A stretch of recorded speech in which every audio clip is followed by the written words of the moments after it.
from Manchester, which I'm proud to say was my home for 14 years. Since I moved away in 2013. I do miss it, especially the beer.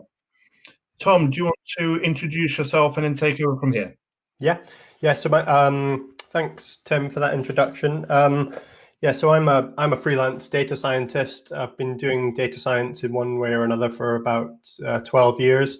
So my background's in statistics, but over the last maybe 6 or 7 years, I've been doing mostly consulting work of one type or another. So building artificially intelligent products and helping my customers to do it. I used to be the head of data science at PKI, which is a very successful AI company in Manchester. And Tim invited me to present this to you about what AI can and can't do for you. So I guess I'll begin. Okay, so I'm going to start with a bit of history, go back in time to 1973, 47 years ago. This is sometime before I was born. And artificial intelligence had become a bit of a buzzword at that time, as it has remained at various times since then. And this chap, James Lighthill, was asked to do a review into how effective spending on research was. So Lighthill was the Lucasian Professor of Mathematics at Cambridge University, a position that has been held by Isaac Newton, Charles Babbage, and Stephen Hawking. So he was, a very well-respected mathematician, a member of the kind of scientific establishment, and he was asked to look into how artificial intelligence was going in the UK. So he wasn't a practitioner himself. And against him were the kind of AI pioneers who'd started the field. One of the most important being Alan Turing, who basically founded both the field of computer science and artificial intelligence. John McCarthy and Marvin Minsky, who were American pioneers, and Donald Mitchie, who was based at Edinburgh University at the time and was one of the leading researchers. This report was the report that Lighthill was asked to do ended up being very influential and led to what became known as the AI winter. And actually this, it became quite a sort of controversy at the time. And parts of it were, parts of the debate were played on a BBC TV program in the 70s called Controversy. And I'm going to just play a little part of that debate now. I'll begin by making a few distinctions between automation, which is replacing human beings by machines for specific purposes. That has made great progress in the 20th century, and where the replacements have been put into effect humanely has led to general benefit, improved productivity, creating higher standards of living. And a general purpose robot, an idea that has often been described involving an automatic device that could substitute for a human being over a wide range of human activities. That's what I shall argue is a mirage. Computers have been oversold, understandably enough, as they're very big business indeed. It's common knowledge that some firms bought computers in the expectation of benefits which failed to materialize. My concern tonight, however, is with the overselling of the longer-term future of computers. The scientific community has a heavy responsibility to put forward its carefully considered view of the facts to avoid the public being seriously misled. Just as the US National Academy of Sciences did in 1966 when it reported that enormous sums of money had been spent on the aim of language translation by computer, with very little useful result, a conclusion not subsequently shaken. Failures continually occurred also in computer recognition of human speech or handwritten letters, and in automatic proving of theorems in higher mathematics. So, we go back to the slides now. Hopefully this will...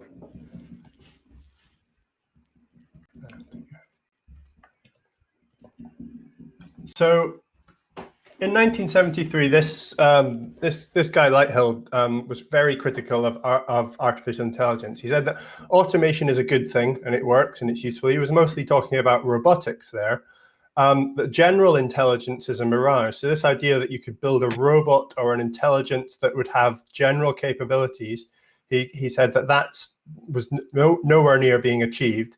That artificial intelligence and computers have been oversold, that people had said that they could do more things than they could, and that there had been many failures. So the ones that he brought up were failures in machine translation, failures in machine vision, and failures in improving mathematical theorems.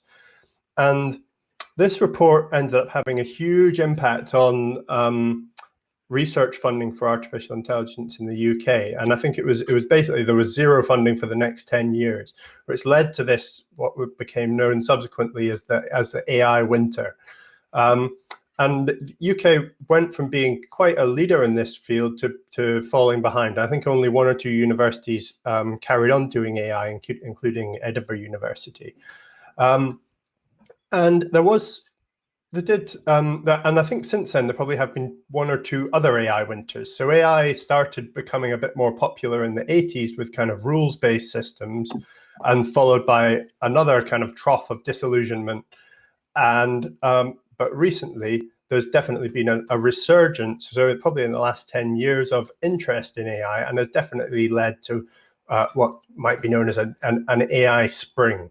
And possibly even an AI summer. There's a lot of hype around about it at the moment, but it's not, and there have been quite a few successes. So if we look at the situation in 2020, it's actually quite similar to, from my point of view, to what things were like in 1973. So automation is a good thing and it works. There's lots of good examples of that where computers have been used to automate processes. General intelligence is still a mirage, so we don't have computers that can solve general problems or that can that have superhuman capabilities across a wide range of areas. AI has been oversold to an extent. People have made a lot of money, and there haven't always been returns. But I would say that the main thing that has changed is that there have been some successes. So whereas in the 70s there basically hadn't been any successes, there definitely have been now in 2020. So there's still a bit of hype, but I'd say it is a little bit more justified now than it was back then. So how has AI changed? A lot of the actual algorithms that are still form the basis of AI were developed during the Second World War. So things like neural nets, using logistic regression for classification tasks. All of these have really been about in their bare bones form for a long time. There have been a few modifications, but on the whole, the actual mathematical algorithms are quite old. But the thing that has changed is computing power. So on the left is a picture of the Manchester Baby, which is actually the first stored program computer in the world, which was built at Manchester University in the 40s. This was an amazing technical breakthrough at the time, but had in total, I think, 1 kilobit of memory, and it filled a room. Now we have 30 million times as much memory in an iPhone that can fit in your hand. This has come alongside a similar increase in the amount of data storage and a massive decrease in the price. So this is the main thing that has driven recent developments in artificial intelligence, rather than any major breakthroughs in algorithm development. Just to, I guess, clarify a bit what I mean when I'm talking about artificial intelligence before we go on. So artificial intelligence is a big kind of field of computer science that is interested in understanding intelligence and how goals are formed, how you achieve those goals, and building automated systems to do that. In the past, a lot of these systems were based on large kind of series of rules, known as knowledge support systems or rules-based inference, and these didn't in some situations, these worked really well, but they didn't tend to have the big breakthroughs. And the big breakthroughs that have come in recent years have all been due to an overlapping field of computer science called machine learning. So machine learning works, I'll go into this in a bit more detail, by looking at lots of data, trying to learn patterns from that data using algorithms that help to do that, and to make predictions based on new data. And there's a huge amount of overlap between AI and ML, but most of the things that people call artificial intelligence at the moment are machine learning. Some bits of machine learning probably wouldn't be classified as artificial intelligence, but that's a somewhat academic debate. So for the rest of this talk, really, if I talk about artificial intelligence, what I really mean is machine learning. And you may have seen this before, but it's somewhat humorous. But I've got some sympathy with the point of view that you see this crack in the wall, you call it statistics, you put a frame on it, and you can call it machine learning. And then when you're talking about it in public, you call it artificial intelligence. And a lot of the use of the term AI is for marketing purposes. It's used to get people interested, but what it generally means is that you're using some sort of machine learning, which is usually based on some kind of statistical pattern recognition in data. And there's academic debates over exactly what all these terms mean, but that's a general point of view. Okay, so what's machine learning then? If that's what we're talking about, the main part of machine learning that is of interest to you and that is used in AI systems is what's known as supervised machine learning. So supervised machine learning. So what the way this works is that you gather a fairly large amount of data that has labels on it. So say we've got data on each of these individuals, these 4 figures here, and we've got labels on them, that some are A and some are B. We can use that labeled data, so that what the information that we know about each of those individuals, to train a model that learns how to apply labels to that data. And once we've trained a model, we can use the model to label new data that we don't have the labels for.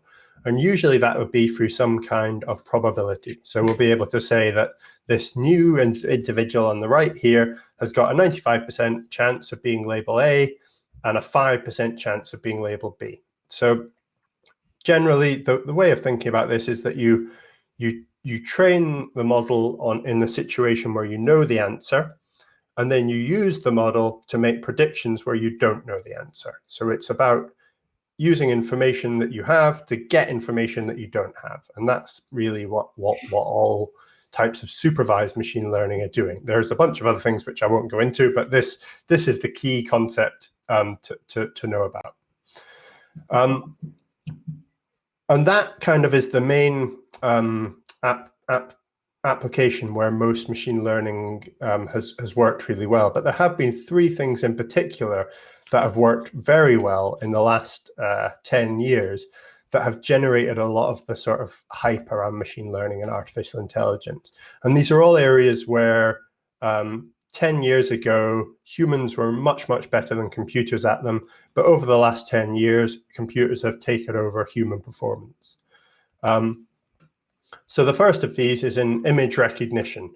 So this is basically a task where you show a computer an image. It might be a dog or a cat or a horse, and you have to try and label correctly what that image shows.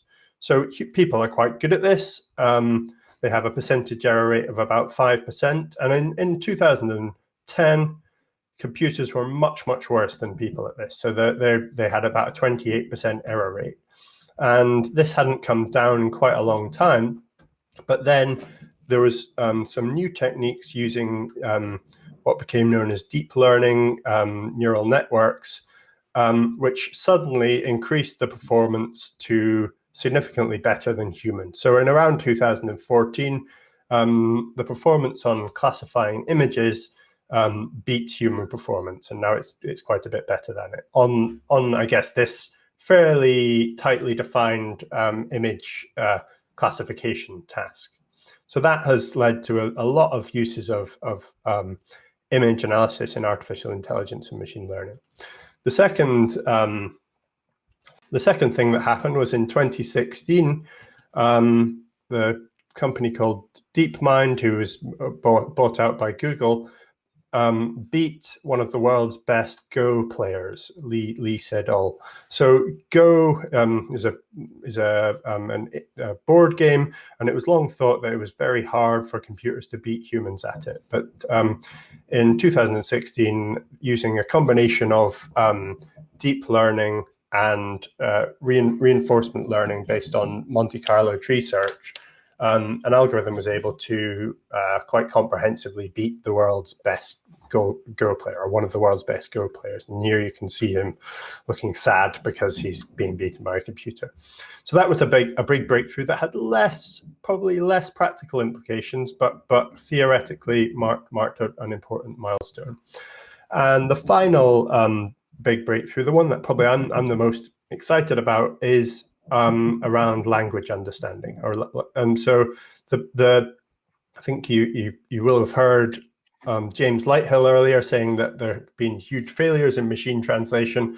Well, only 45 years later, we've built a machine that can beat humans in machine translation. So here you can see that in July 2016, there's this score on the y-axis shows basically how well it's done. And in around July 2018, one of these transformer models, which is a new class, a relatively new class of models, beat human performance in machine translation. So this was translating from German to English. And this has led to a whole bunch of breakthroughs in understanding language by computers. And a lot of these breakthroughs are still happening. So this is still an area of research. So that's a brief overview of the things that machine learning can do. But it's interesting to look at what AI is not. So there's you do hear a lot of hype about artificial intelligence, but at the moment, there was a book written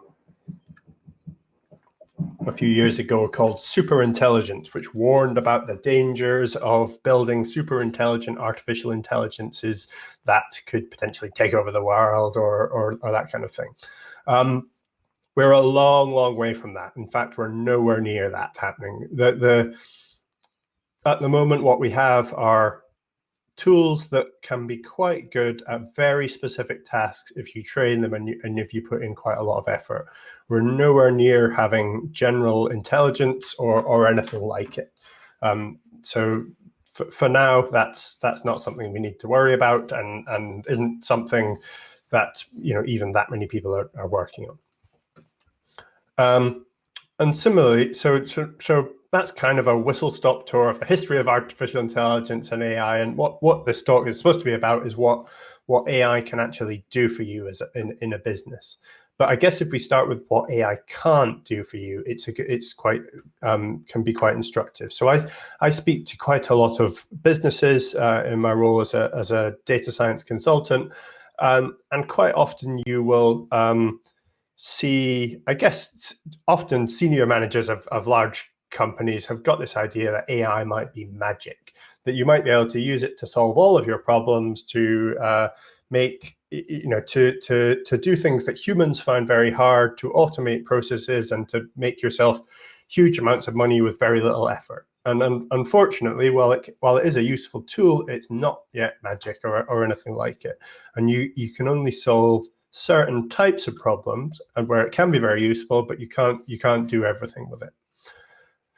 So what can AI do for you? And as I said before, it's usually what people mean when they talk about AI in this context is machine learning. So what can machine learning do for you in a business? And really when it comes down to it, what machine learning can do is it can automate and it can improve individual business processes. So it's not quite as exciting as sort of building things that take over the world, but it can be very effective. So what usually the places where I've seen it work the best are in three areas. So one is around marketing, so around personalizing your messaging to your customers, understanding your customers, recommending products to customers, and that type of area.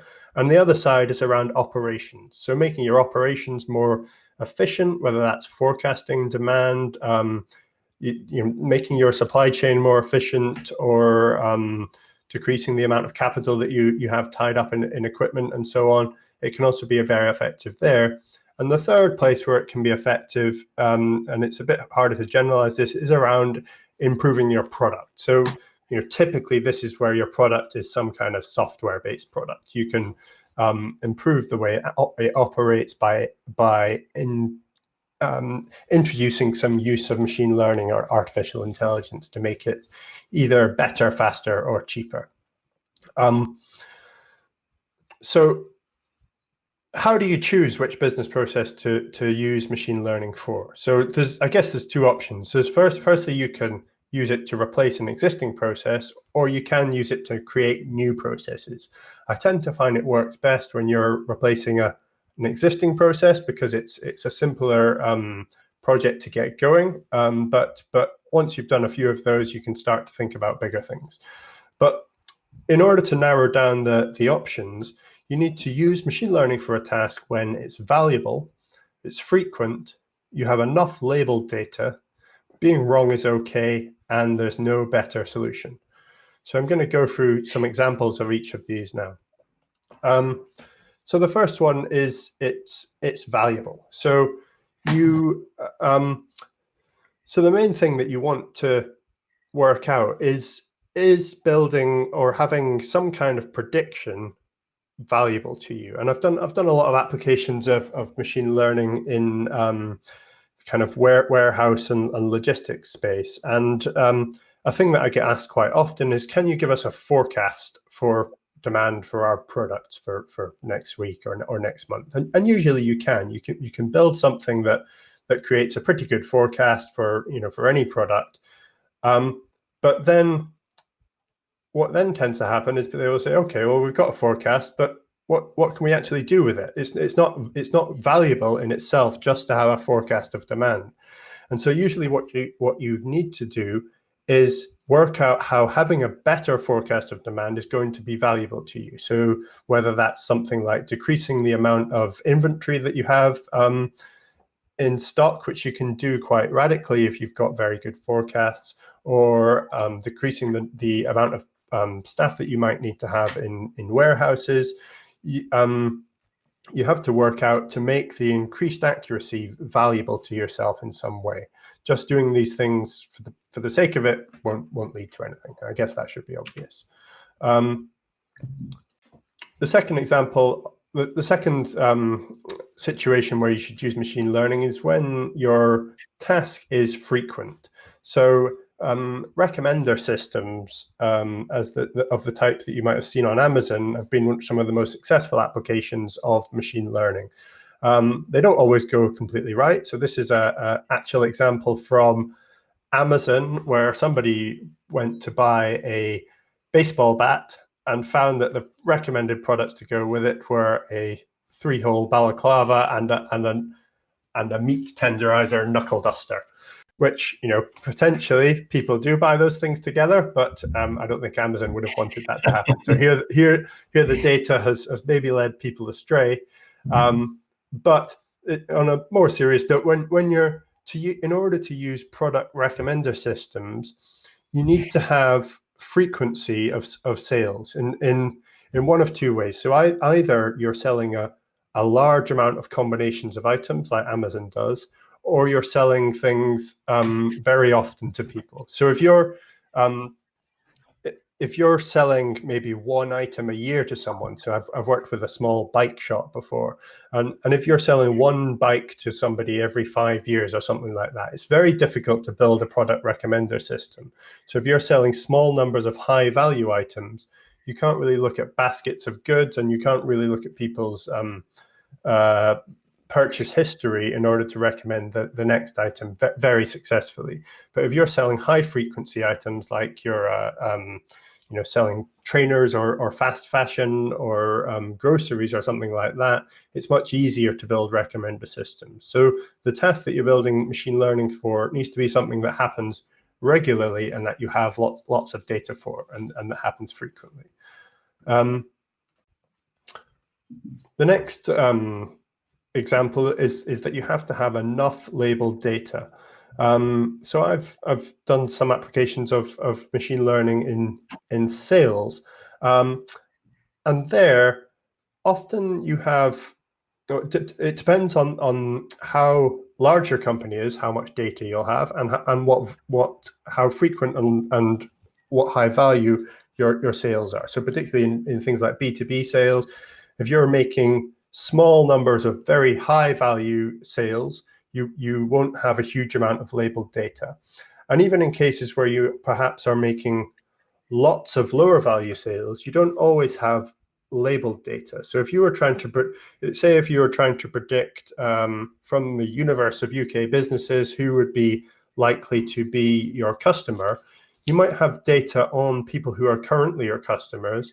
But if you don't also have data on who you approached but didn't become customers of yours, then you won't be able to build a very successful model. So you have to have both the sort of positives and negatives present in data sets to be able to use machine learning. And often I'll see this, that people only collect data on the positives, on the things they want to happen, rather than collecting data on the cases where the things didn't happen. And that gets in the way of building a machine learning model, because you need to have both sets of labels. Another thing that you have to accept with machine learning is that it doesn't always get the answer right. So I used to work in a cancer hospital, the Christie Hospital in Manchester, where I built one of the first data science teams in the NHS. And there are certain situations where it's okay to be wrong and certain situations where it isn't. So usually when you build a machine learning model, it isn't 100% accurate. It usually gets things right more often than not, but it's not good enough to make automated decisions on. So you wouldn't want to build a model which automated your dosing or automated treatment of cancer patients, say, because if you got it wrong, you could kill somebody. But the applications that we found to be useful were things that were less critical, but still had a big impact on the hospital. So things like forecasting the numbers of emergency admissions was a really useful thing to do, because it allowed them to get staffing right and organize the beds. But if you got it wrong, if you were a couple off, it didn't matter too much. So having something that was better than chance was useful, but it didn't rely on it being perfect.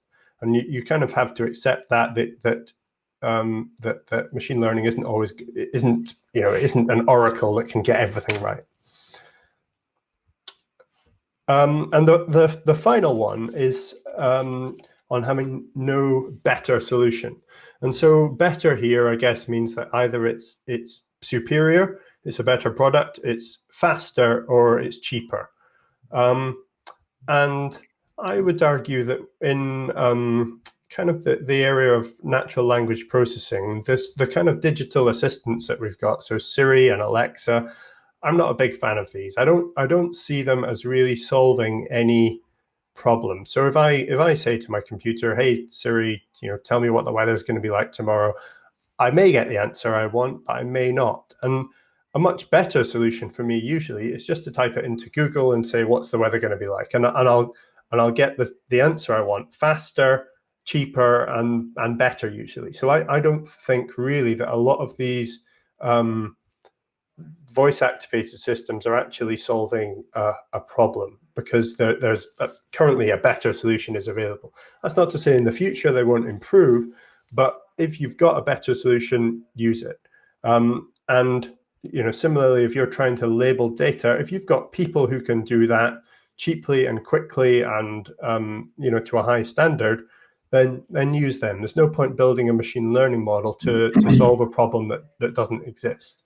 But saying that, there are applications of natural language processing that can be very good, but they're usually things like automating processes. So if if you're getting a lot of customer service complaints or inquiries, you can do things like classify those inquiries very quickly, very cheaply into a high standard using natural language processing, which is a kind of machine learning that uses text.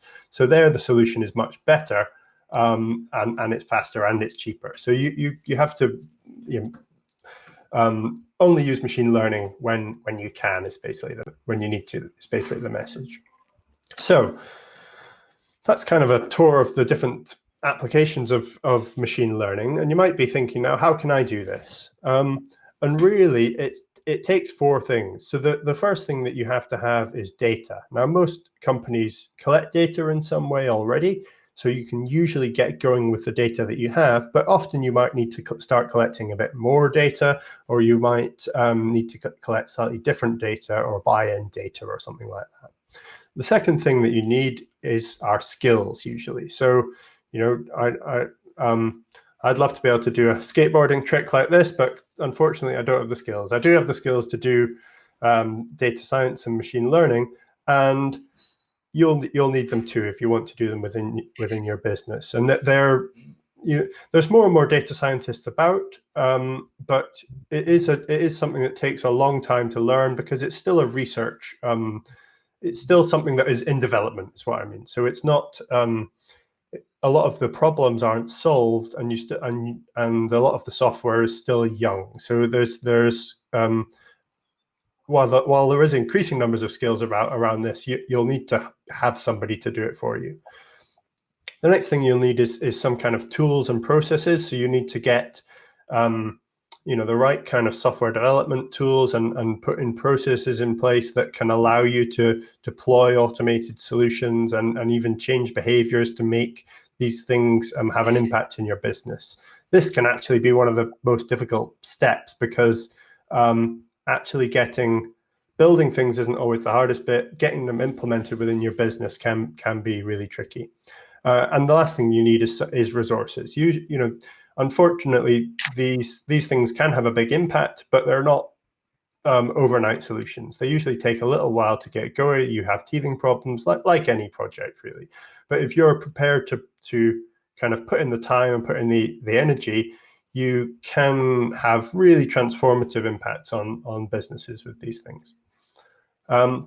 So just to sum up, here's Prof. Lighthill back again, and I'd agree with a lot of his sentiments back in 1973 that artificial general intelligence is a mirage, but machine learning, when used wisely, can be really useful. Thank you. That's the end. Right, thank you. Let's put us back on the screen. Well, I found that fascinating, and certainly the thing that made me laugh the most was the Amazon analogy. Where my mother's first experience of Amazon shopping, she wanted to buy some digital scales for her cooking, and it came up with customers also bought little plastic sealy bags, cannabis grind, and a pipe, and she's like, "What's all this about?" So, I can see how it can go wrong. That was great. So if anyone's got any questions, post them in the chat. We have got one already, so I will read these out. I'd be interested in hearing how often the topic of ethics came up in your real-world interactions with clients. Sadly, there are many examples where algorithms were used in an area that affected human lives, and people have only realized the potential problems after the implementation.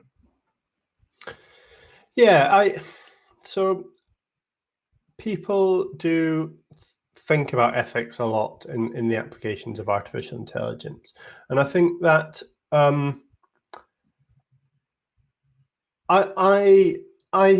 generally think that the ethical considerations are the same when you're doing anything in a business. Is that you should consider the impacts of your actions on your customers and your users and on other people when you do AI, but also when you do anything. So I don't see it as kind of a different class of topics.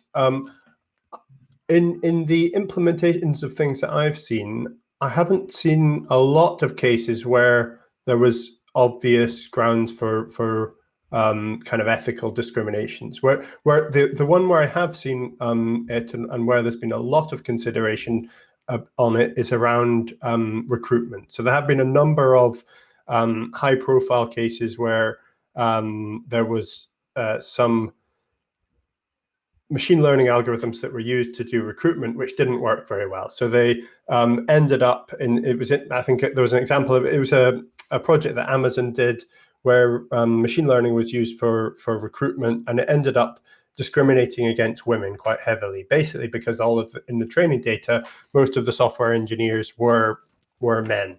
And so it picked up on things in the CV that seemed to make it, that didn't necessarily say that the person was a woman, but their name sounded like a woman, or they went to an all-women's school, or they played, women's football or something like that, and it discriminated against them. And I have seen, so the company I did some work for last year, Arctic Shores, have put a huge amount of effort into making sure that any algorithms that they use in this space are fair. And there's a lot of research in how to make artificial intelligence algorithms fair, and it's not entirely straightforward to do it because there's some trade-off between fairness and accuracy, but there is definitely something that people are thinking about a lot. I think that's good and also reassuring. Certainly, going back to my my SAP days when we used to walk into a business and shut ourselves in the room with the management team and show them this new system. All the employees used to get really scared, thinking, "Wow, is the computer system going to replace it?" No, don't worry.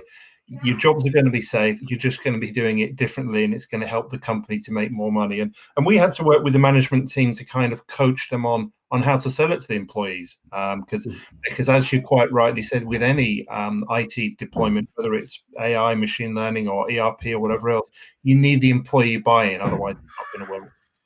Yeah, I'd agree with that. A couple of other questions. Unlike programming languages like Java and .NET, is AI seen as a sophistication rather than a necessity? I don't know. I mean, I guess it depends. Those are programming languages, which, so it's, I guess, for most companies now, it's essential to have some sort of, software development team because most companies are built on top of software. So I guess software development is probably more of a necessity than AI. I think that in AI is, the use of machine learning in businesses is still fairly young, but all of the companies that are succeeding in the world at the moment are companies that use machine learning and artificial intelligence and data. Yep. So if you want to be successful in the next, 10, 15 years, you've got to get onto this. If you don't, you'll fall behind, guaranteed. So whereas it might be a sophisticated, it's not an absolute necessity right now that if you don't have AI, your company will fail. But I think if you don't get onto it, you will fall behind in the future.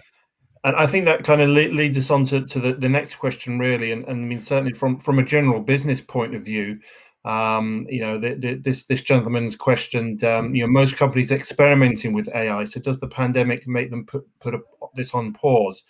I mean, my view on this, I don't know what yours are, Tom, is that, businesses are going to need to change and adapt to the way they do things, because if you bury your head in the sand hoping this is all going to blow over, you're not going to come out the other side. So I think it's probably even going to be more at the forefront of what people do. So I don't know what your thoughts are, Tom. Yeah, I mean, I guess it depends on the business. So if a company is already using machine learning and that's an essential part of their business, they'll be carried on doing that. So, and those will be the most successful companies. If you're not doing it at the moment, I can understand not wanting to start a new project right now. But I think the companies that are forward-looking, that are looking about how to sort of bounce back after this has happened, or looking to put in new processes because of opportunities that might have arisen due to the pandemic, will be starting to think about doing these things at the moment. So I guess it depends on how your company has been hit, and I think that the forward-thinking companies are definitely doing these things at the moment. Yeah. Okay. Then another question here about sales forecasting. I think saying that he understands the frequency of sales, but am I right in thinking that you need a variety of sales, i.e., different products and services? Is that to build a model, presumably? Yeah. So I guess if this is talking. So if this is talking about building a recommender system, Yeah. you need to have a reasonable number of different types of things. Not necessarily. I mean, I think if you're selling, say if you're a shop that only sells trainers, but people buy, 2 pairs of trainers a year or something, you can still do recommendations there.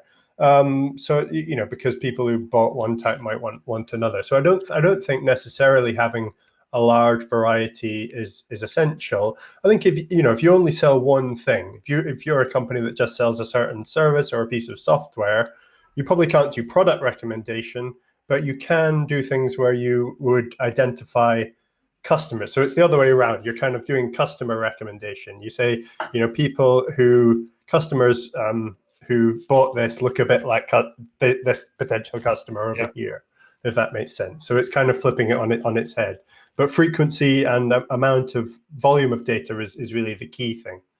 Yeah, and I think more because I am a trainer fanatic. I have a lot of trainers, some very rare ones actually. As I say to my wife, when I'm dead and gone, they'll be worth a fortune, some of them.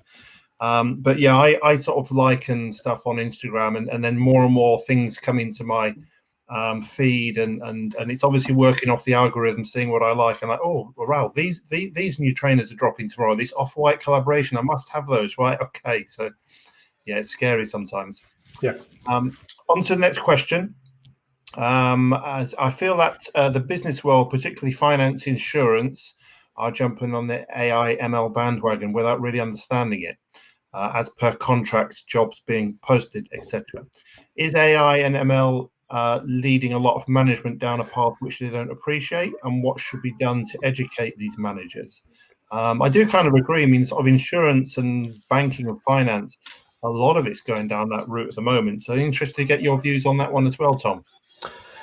Yeah, I mean, I think there's a bit of bandwagoning going on. So I would, I've spoken to a large number of companies where I will be speaking to somebody, in some operational function who will say to me, we've been asked by our CEO to do some AI. We don't know what to do with it, but we have to do it. And that is a bit of a risk, I think. So because then you can end up doing projects that you don't really need to do. And there is definitely a need to educate managers about what is possible. So there are some things that you can do and it works really well, and there are others that you can't and it doesn't work really well. And I think that as I said in the talk, it's not magic. It doesn't solve all of your problems, but it can solve some very well. So yeah, I guess like anything that's got a bit of hype around it, you need a bit of realism, but that doesn't mean you have to chuck out the baby with the bathwater. So there is definitely benefits to it, but education is probably the best way to do that. So I guess through things like this webinar. Yep, definitely. Yeah. And having just done a rather intense fintech program, I can certainly see how AI and ML is being used in these companies quite successfully as well. One last question, then we're going to close the chat. One area that seems to be increasingly adopting AI and ML for good and for bad is cybersecurity. Any views on the impact of how this may evolve? Yeah, so I don't have a huge amount of expertise on this. I've done a little bit of work around it, so I probably don't have a very good point of view. I mean, I think that there's definitely potential there for automating cybersecurity. So for building systems that can proactively stop threats before they escalate and identify them. I think that whenever you're dealing with a kind of adversarial type situation like security, it's very difficult for models to keep up with the opponents. So if you build a model that can neutralize a certain threat, the next threat won't be the same. So if you so models rely on data, And so protecting against those kind of zero-day type threats is a bit tricky for an AI model to do. There are some ways around it, but I think it's it's definitely got potential, but it won't be a panacea. One of the things that we looked at on one of the courses I've done recently was on quantum computers and how quickly a quantum computer will be able to crack even the toughest alphanumeric password. It's really quite scary. They even think that quantum computers could hack the blockchain.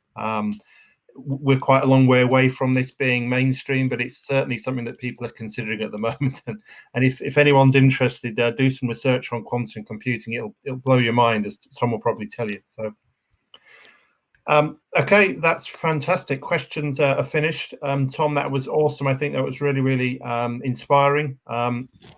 We're going to be sending around a link so you can rewatch this presentation as well. I'll also include Tom's contact details in the email as well. So if anybody has any other questions for Tom, or indeed wants to ask Tom about a data science project they're working on, feel free to contact him direct. Okay, everybody, thank you very much. Enjoy the rest of your day. Thank you, Tom. Thanks, Tim. Thanks, everyone. Bye.